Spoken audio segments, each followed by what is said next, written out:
आज membrane transport में हम लोग एक्टिव ट्रांसपोर्ट्स और जो आयन चैनल्स तो अभी नहीं देखेंगे हम लोग इसमें देखेंगे आयनोफोर्स।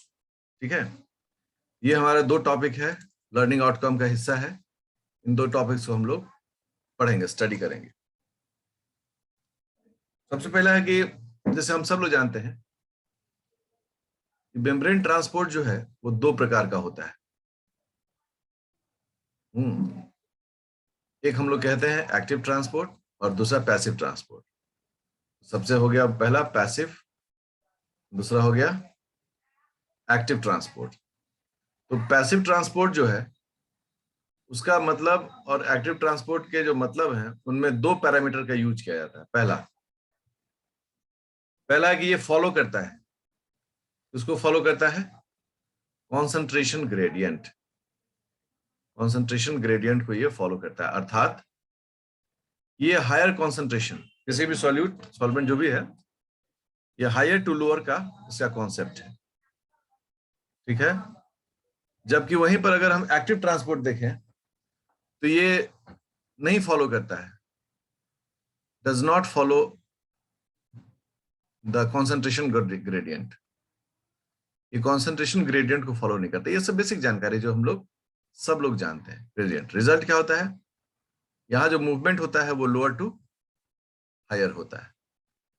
अर्थात छत पर से अगर हम एक गिलास पानी नीचे फेंक दें तो वो कॉन्सेंट्रेशन ग्रेडियंट को फॉलो किया, लेकिन अगर हम नीचे से एक गिलास पानी दम लगाकर ऊपर फेंके तो हमको उसमें एनर्जी खर्च करना पड़ता। इसमें क्या होता है, कोई भी एटीपी एनर्जी खर्च करने की जरूरत नहीं होती। नो नीड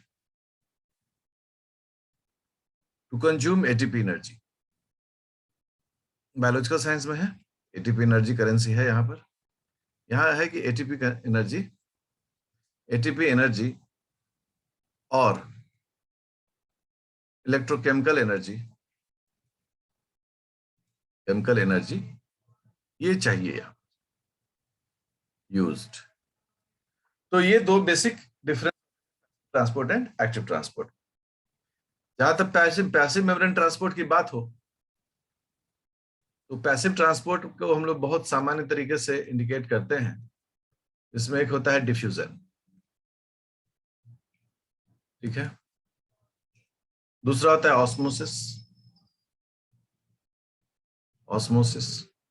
ठीक है, ये दो बड़े नॉर्मल प्रोसेस है जो कि पैसिव ट्रांसपोर्ट के हिस्से हैं, diffusion and osmosis.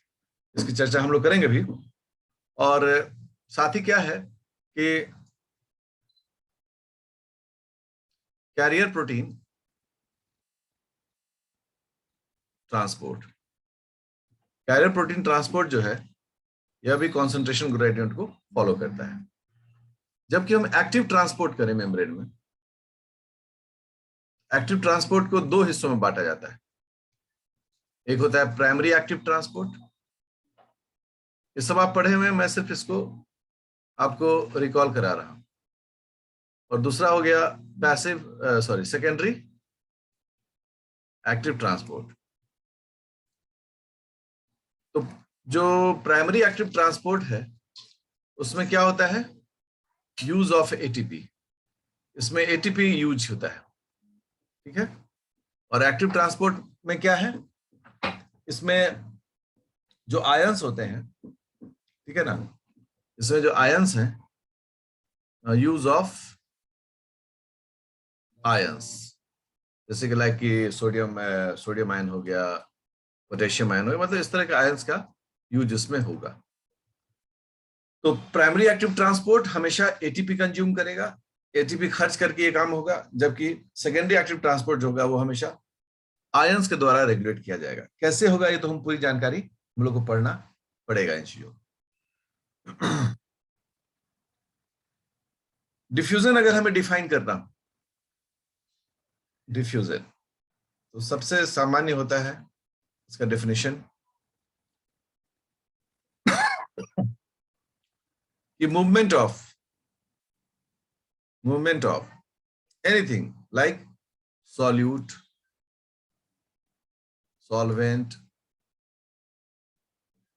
Of any state मतलब solid,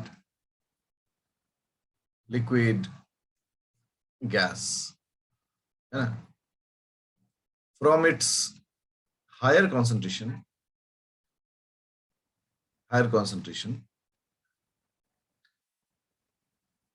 to its lower concentration, क्योंकि नॉर्मल कॉन्सेंट्रेशन ग्रेडियंट का एक बेसिक कॉन्सेप्ट है कि ये हायर कॉन्सेंट्रेशन से लोअर कॉन्सेंट्रेशन में मूव किया। इसमें मीडियम स्पेसिफिक नहीं होता है, इसलिए किसी भी मीडियम से हो सकता है, अर्थात solid to solid, solid to liquid,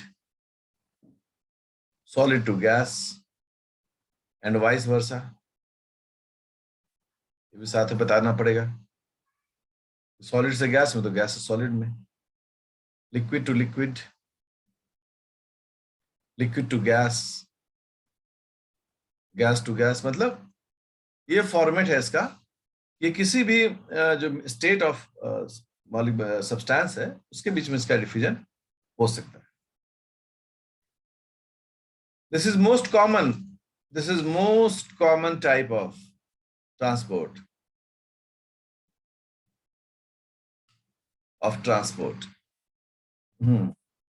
in livings. Livings के बीच में सबसे कॉमन टाइप का जो ट्रांसपोर्ट होता है वो यही डिफ्यूजन होता है। जैसे एग्जांपल,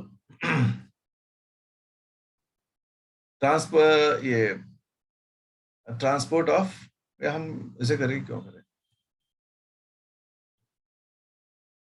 एब्जॉर्प्शन ऑफ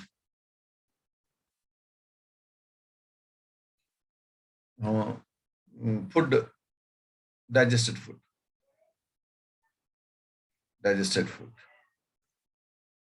देखिए डिफ्यूजन ऑफ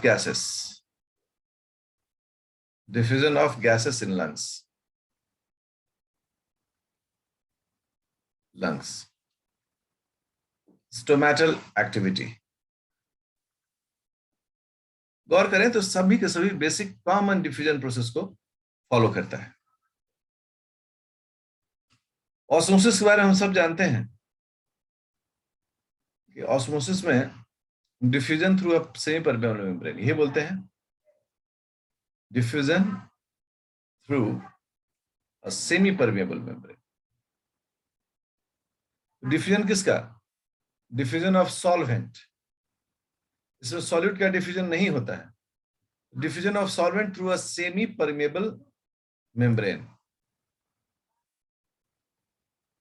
अगर एक सेमी परमेबल मेम्ब्रेन से डिफ्यूजन हो सॉल्वेंट का, उसे हम लोग ऑस्मोसिस कहते हैं।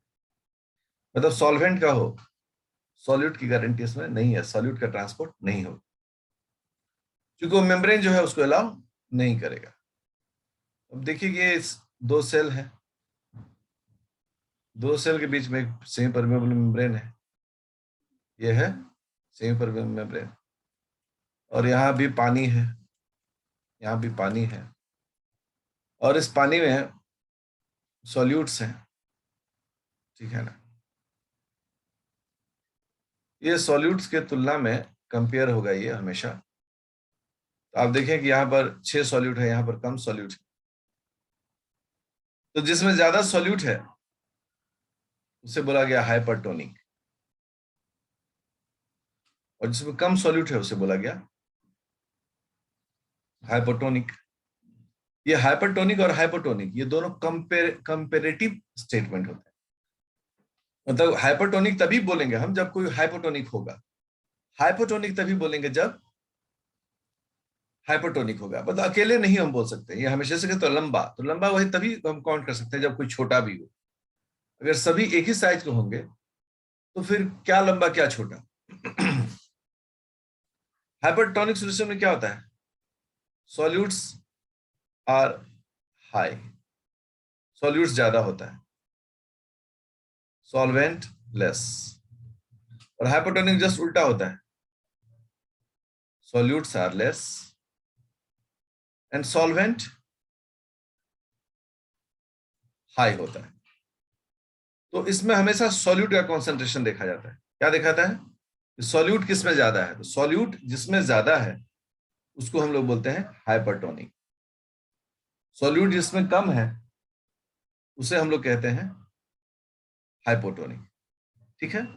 और मूवमेंट हमेशा किसका होता है, क्या लिखे यहाँ पर, मूवमेंट हर में हमेशा सॉल्वेंट का होता है। सॉल्वेंट हाई कहाँ है, सॉल्वेंट हाई है हाइपोटोनिक में, और सॉल्वेंट लो कहाँ है, सॉल्वेंट लेस है इसमें। ये हमेशा मूवमेंट होगा सॉल्वेंट का, रिजल्ट क्या हो गया, हमेशा हाइपोटोनिक टू हाइपोटोनिक इसका मूवमेंट होता है।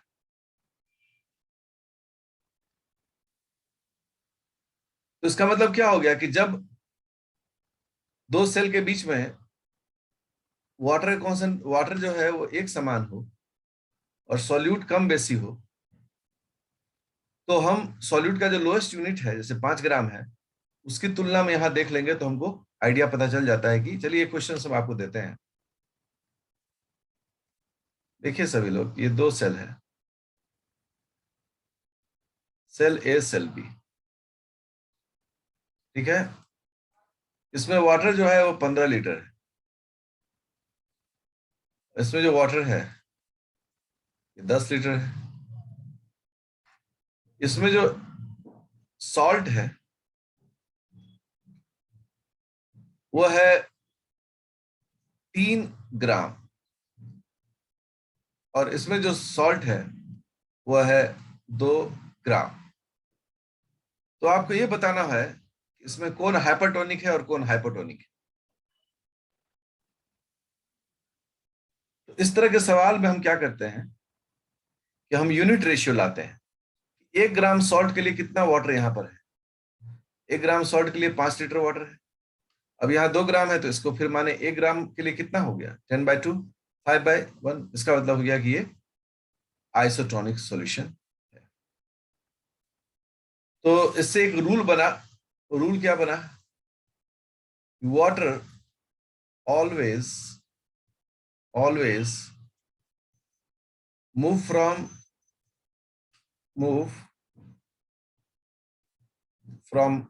hypotonic to hypertonic solution,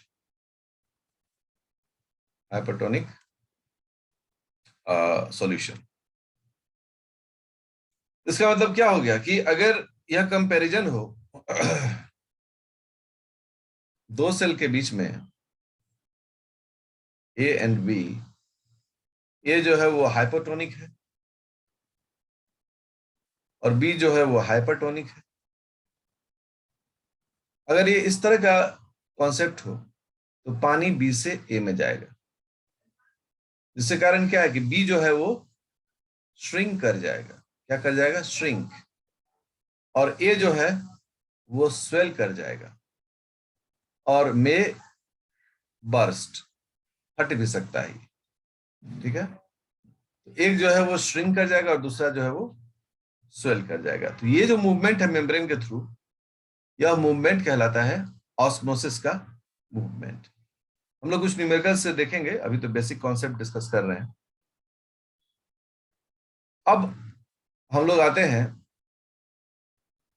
कि ये प्राइमरी एक्टिव ट्रांसपोर्ट और सेकेंडरी एक्टिव ट्रांसपोर्ट में क्या है। तो आपको हमेशा याद रखना है कि जिस ट्रांसपोर्ट में एटीपी का खर्च हो, सिर्फ एटीपी का खर्च हो, तो आप समझ जाएं कि वो प्राइमरी एक्टिव ट्रांसपोर्ट, सिर्फ एटीपी का खर्च हो। और जिसमें इलेक्ट्रोकेमिकल ग्रेडियंट का खर्च हो, मतलब कि आयंस के बेस पर कोई ट्रांसपोर्ट हो रहा हो, मतलब आयन ग्रेडियंट देखा जा रहा हो, that is called secondary active transport. इसको थोड़ा सा हम वक्त ले रहे हैं, हम एक चैप्टर है हमारे पास, उस चैप्टर में ये बहुत ज्यादा डिस्कस किया गया है। तो अभी दिमाग में सिर्फ जो बेसिक डेफिनेशन बोले हैं उस डेफिनेशन को रखना है। अब यहां पर एक टर्म आता है electrochemical gradient, chemical gradient. Secondary active transport में पढ़ रहे तभी चर्चा मैंने किया था। ईसीजी, ये ईसीजी हार्ट वाला नहीं है बल्कि इलेक्ट्रोकेमिकल ग्रेडियंट का हम लोग यूज करते हैं। तो कोई भी अगर हम आयंस को देखते हैं, कोई भी आयन, सपोज करो कि हम सोडियम आयन को रखते हैं सेंटर में। इस सोडियम आयन का दो प्रॉपर्टी है। पहला प्रॉपर्टी है केमिकल प्रॉपर्टी, भाई ये केमिस्ट्री का एक है हिस्सा, ठीक है ना। और दूसरा जो है इसका है इलेक्ट्रिकल प्रॉपर्टी। इलेक्ट्रिकल प्रॉपर्टी का मतलब हो गया कि इस पर चार्ज है, तो वो भी इसका एक प्रॉपर्टी होगी। तो इसीलिए इसको दोनों को मिला के बोला गया इलेक्ट्रोकेमिकल प्रॉपर्टी। अर्थात हम जब भी इसको पढ़ेंगे तो हमें निश्चित रूप से उस मेम्ब्रेन पर इन दोनों प्रॉपर्टी को देखना पड़ेगा। अब सोचो कि एक मेम्ब्रेन है, ठीक है, उस मेम्ब्रेन में बहुत सारा सोडियम आयन बाहर जा रहा है, तो ऊपर क्या हो रहा है, धीरे धीरे प्लस चार्जेस मतलब इलेक्ट्रोपॉजिटिव होता जा रहा है, और नीचे उसकी तुलना में क्या होता जा रहा है, वो इलेक्ट्रोनेगेटिव। ऊपर हम लोग क्या बोल रहे हैं, इलेक्ट्रोपॉजिटिव, नीचे क्या कह रहे हैं, इलेक्ट्रोनेगेटिव। इसका मतलब स्पष्ट है कि यहां पर इलेक्ट्रिकल प्रॉपर्टी जो है वह स्टडी किया जा रहा है। अब सोडियम आयन खुद में एक सॉल्यूट है, तो यह चूंकि एक सॉल्यूट है, सॉल्यूट की तरह बिहेव करेगा, ऊपर का हिस्सा क्या हो जाएगा, हाइपरटोनिक, और नीचे का हिस्सा क्या हो जाएगा उसकी तुलना में, hypotonic. So try to understand, एक सोडियम आयन दो तरह के बिहेवियर को रेगुलेट करता है, एक इलेक्ट्रिक बिहेवियर को, और एक जो उसका टोनोसिटी पर जो असर होता है उस पर हम उसे कहते हैं। अब इसी घटना को इलेक्ट्रोकेमिकल ग्रेडियंट में देखा जा रहा है। आप सभी इसको देखें और समझने की कोशिश करें। सबसे पहला, एक मेम्ब्रेन है, ठीक है, इस मेम्ब्रेन में एक्स्ट्रा सेलुलर फ्लूइड है, मतलब सेल का बाहर का हिस्सा है, और ये इंट्रासेलुलर फ्लूइड है, सेल का अंदर का हिस्सा है, और यहां पर ट्रांसपोर्ट हो रहा है, ठीक है, ट्रांसपोर्ट हो रहा है कुछ पॉजिटिवली चार्ज आयंस का, ठीक है ना, कुछ पॉजिटिवली चार्ज आयंस हैं जो बाहर हैं, और इनका ट्रांसपोर्ट हो रहा है अंदर, ठीक है, इनका अंदर ट्रांसपोर्ट हो रहा है। अभी देखने में क्या लग रहा है कि बाहर ज्यादा है और अंदर कम है, तो इसका रिजल्ट हम कहते हैं कि ये जो है फॉलो कर रहा है, follow the concentration gradient, concentration gradient को फॉलो कर रहा है, मतलब higher of its concentration to lower its concentration, ठीक है। तो ये जो है एकदम नॉर्मल एक्टिविटी हो गई, इसमें कोई झाड़ झमेला नहीं है, ये होना ही चाहिए, है ना। और इसमें कोई मेम्ब्रेन पोटेंशियल नहीं हो रहा है, नो मेम्ब्रेन पोटेंशियल, ठीक है, कोई भी मेम्ब्रेन पोटेंशियल दिख नहीं रहा है। अब अगला इमेज देख, ठीक है। अब इस इमेज में क्या हो रहा है कि फिर वही कहानी है, बाहर से अंदर आ रहा है, बाहर एसीएफ है, अंदर आईसीएफ है, फिर यहां पर है बहुत सारा प्लस चार्ज है,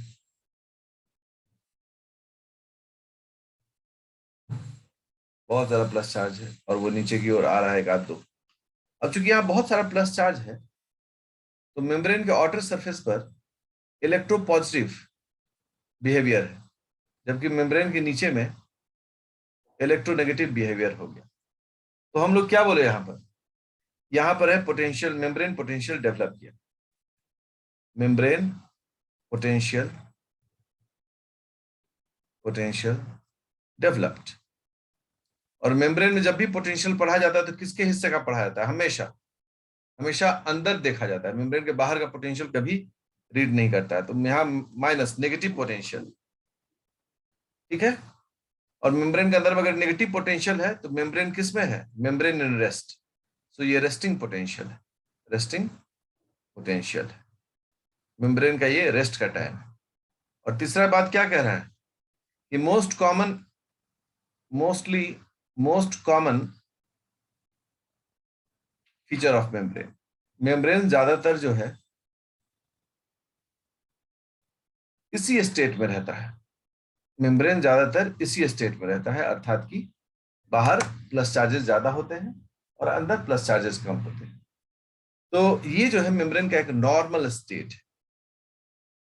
तीसरा स्टेट है, जब तीसरे स्टेट की बात करेंगे तो इससे वो थोड़ा सा अलग है। अलग क्या है? अब फिर मेम्ब्रेन लेते हैं,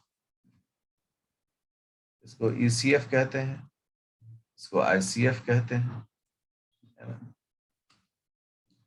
और अब क्या है कि बहुत सारा ट्रांसपोर्ट हुआ। अब धीरे धीरे इतना ट्रांसपोर्ट हो गया, ऊपर प्लस चार्ज घट गया और नीचे प्लस चार्ज क्या हो गया? बढ़ गया। अब रिजल्ट क्या हो गया कि ऊपर नेगेटिव इलेक्ट्रोकेमिकल पोटेंशियल और नीचे पॉजिटिव, दैट इज ये तो पोटेंशियल डिफरेंस है। तो अब क्या है, मेम्ब्रेन पोटेंशियल तो एक्टिव हो गया और ये जो है पॉजिटिव है, इसके हम लोग कह रहे हैं ऐसे एक्टिव पोटेंशियल। एक्टिव पोटेंशियल और एक्टिव पोटेंशियल जो है यह सिग्नल है। क्या है? ये एक सिग्नल है। तो मेम्ब्रेन का ये तीन स्टेटस अभी आपने देखा। पहला स्टेटस था जब मेम्ब्रेन में कोई भी पोटेंशियल डेवलप नहीं हुआ, नॉर्मल ट्रांसपोर्ट हो रहा है बट पोटेंशियल पर कोई असर नहीं पड़ रहा है। दूसरा में हुआ कि पोटेंशियल डेवलप किया, चूंकि ज्यादातर पॉजिटिव बाहर में है, अंदर में कम है, तो अंदर जो है वो नेगेटिव पोटेंशियल बनते चला जा रहा है उसके तुलना में, और ये ऊपर पॉजिटिव। और तीसरा जो है वो है कि बाहर से घट गया, अंदर बढ़ गया पॉजिटिव, तो अंदर पॉजिटिव इलेक्ट्रो पॉजिटिव हो गया, बाहर जो है इलेक्ट्रो नेगेटिव। ये एक्शन पोटेंशियल। यह तीन तरह का पोटेंशियल मेम्ब्रेन पर हम लोग स्टडी करते हैं। अब हम लोग पढ़ रहे हैं आइनोफोर्स के बारे में। आइनोफोर्स बहुत इंपॉर्टेंट टॉपिक है। आइनोफोर्स के बारे में हम लोग कहते हैं कि small hydrophobic molecules that dissolve in the lipid bilayer, lipid bilayer, and increase the permeability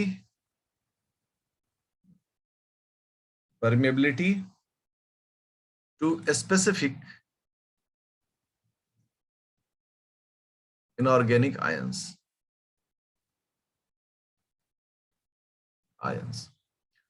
इसमें अगर आप गौर करें, इसमें बड़े महत्वपूर्ण है, छोटे होते हैं, हाइड्रोफोबिक मॉलिक्यूल्स होते हैं, तभी लिपिड बाइलेयर में आराम से मिक्सअप हो जाएंगे। हाइड्रोफोबिक, क्योंकि मेम्ब्रेन में क्या होता है, लिपिड बाइलेयर में क्या होता है, हाइड्रोफोबिक, तो डिसॉल्व कर गए और ये बढ़ा देते हैं परमिएबिलिटी। किसके लिए? Specific inorganic ions. इनऑर्गेनिक मतलब कि ऑर्गेनिक आयंस के लिए नहीं, इनऑर्गेनिक के लिए। अर्थात कि हम अगर बोलें कि क्लोराइड आयन है और बाइकार्बोनेट आयन है, H2CO3, HCO3, ठीक है ना। अब अगर ये हो तो आइनोफोर किसको पिकअप करेगा? क्लोराइड आयन को। बाइकार्बोनेट चूंकि कार्बन है, यह ऑर्गेनिक सॉल्यूट है, इसलिए इसको पिकअप नहीं करता है। ये बहुत महत्वपूर्ण बात है जिसको आपको ध्यान रखना चाहिए। अब इससे जो इसके आगे जो बातें होंगी वो नेक्स्ट लेक्चर में है, तो नेक्स्ट लेक्चर में आप जुड़कर उसे तुरंत पढ़िए।